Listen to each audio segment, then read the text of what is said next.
In this video, I'll show you how you can add a phone number to your Discord account. Now first what you want to do is simply open up Discord, and then you want to head over to the user settings. So open this, and from in here you'll be able to see my account. Now under my account you should see your email, your phone number, username and display name. Now on phone number what you want to do is simply press add.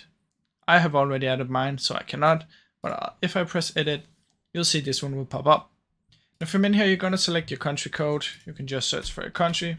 Say you're in the United States. You simply press United States and you type in your phone number.